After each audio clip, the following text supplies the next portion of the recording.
2021 was a transformative year, and the growth that transpired over the course of 365 days was not linear. It was messy, topsy-turvy, and a total frenzy. But the chaos of it all brought about new perspectives, habits, and priorities, kept me grounded, centered, and balanced. And of course, the very YouTuber way to remember them is to make a video. So now I present to you what I'm bringing into 2022.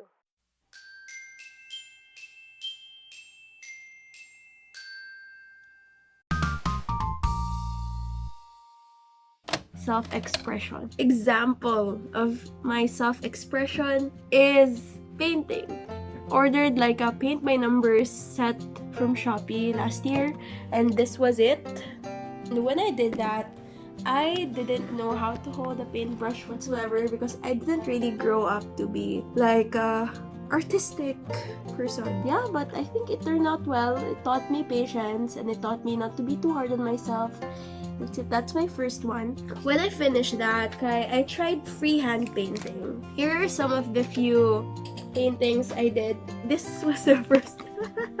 I think it's a duck.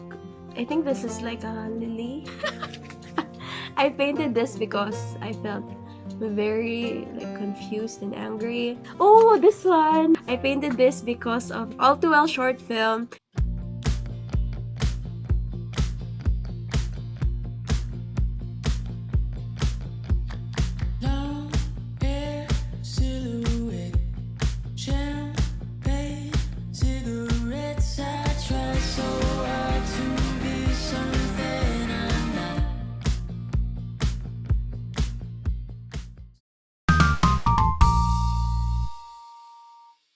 On a normal day when I have school or when I have like a pretty structured day, I usually start it by reading a parang devotional of that day.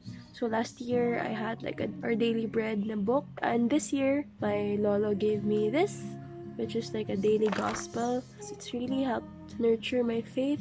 There are some days when I'm really reminded of the purpose of me doing my work. On days when I feel like down, when I read the passage for the day, it gives me hope. It's like a way of me connecting to God and then saying my prayers dayon after. So I'd really like to do more of that this year. Somehow, when I learn parang the word of God, it fills me up and then parang nourishes me as well and encourages me to share also the goodness that I have received to other people. And I wonder who I wanna see most like. When I was cleaning through my wallet before, I found like a little magazine cut out of like some affirmations that I cut out from a Total Girl magazine back when I was 12, 11.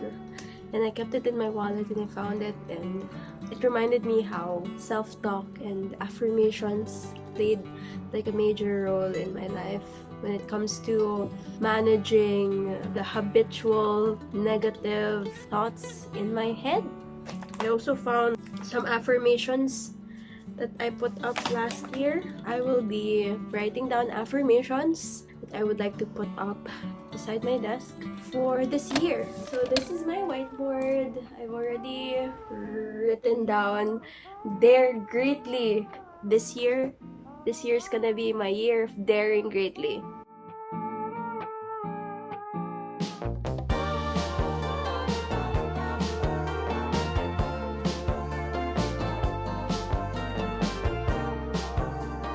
So this is what I finally came up with. I wrote here, I am exactly where I need to be, because sometimes I like to compare. I don't like it. I tend to compare myself to where other people my age are. I think, why am I not there? Why am I here? And then I'd like to remind myself that I'm exactly where I need to be. I'm on my own journey. I'm on my own path. Next, I will begin the work. The rest will follow. This is something that targets, this little thing we call procrastination, because I tend to also do that. I tend to procrastinate. And I've discovered that the root cause of my procrastination is my fear of not being good enough. That's why I tend to just wait and wait and wait until I feel or until I think that I'm prepared. The fact is, we can never be perfect, This line will remind me to start. Next, I choose to live well in each moment, focusing on the present, savoring each moment, because life is fleeting. In instances when I would feel overwhelmed with the amount of work that I have to do, here it goes. I will take it one step at a time. And lastly, I am proud of my progress. That's nice to hear. I forget about my progress and how far I've come ever since, how many years ago.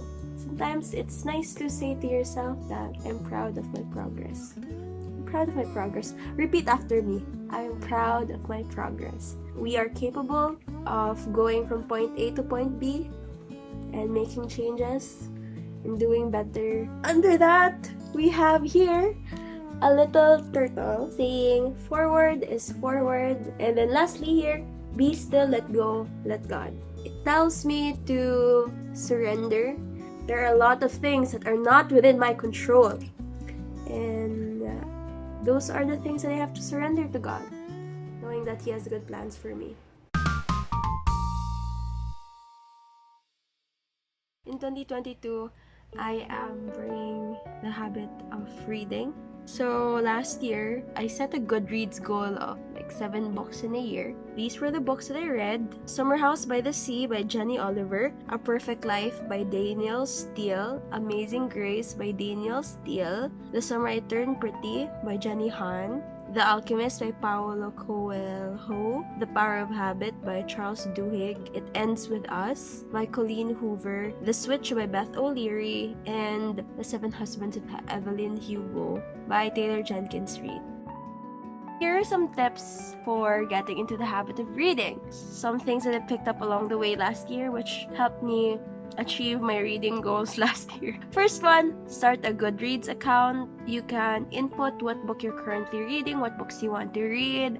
It's all there. You can start a goal of how many books you want to read. So you can also update your progress, or you're finished. It puts there the dates put when you started reading and when you finished reading. It's like a good digital accountability partner. Second tip is to have a non-fiction book and a fiction book so that you can interchange reading them in case dili mo feel mo read og fiction, then you can switch to the non-fiction. Third tip is to find time in your week when you can squeeze in your reading time. So for me, it was during the weekends on Saturdays and Sundays, because during the weekdays, I do my school, I do my internship work, so I only have time for the weekends. It's not applicable for me to have that habit in my daily life, so I choose to have it on the weekends, which is totally okay. We are finding things that fit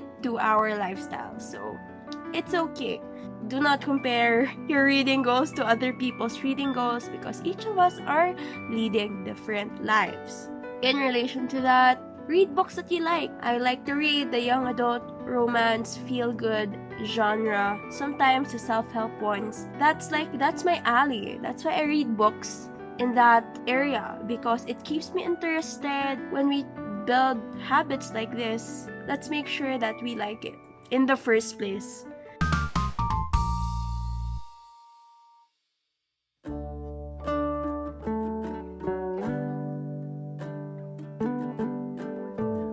Working out is a habit that I started building in college, specifically in second year when I had anatomy and kinesiology classes. That's when I realized I had to move my body. When it comes to working out, it's like the same thing with reading books. Stick to the exercises that you like. What I really like, kay yoga, pilates, riding the elliptical bike, dancing, and high-intensity interval training.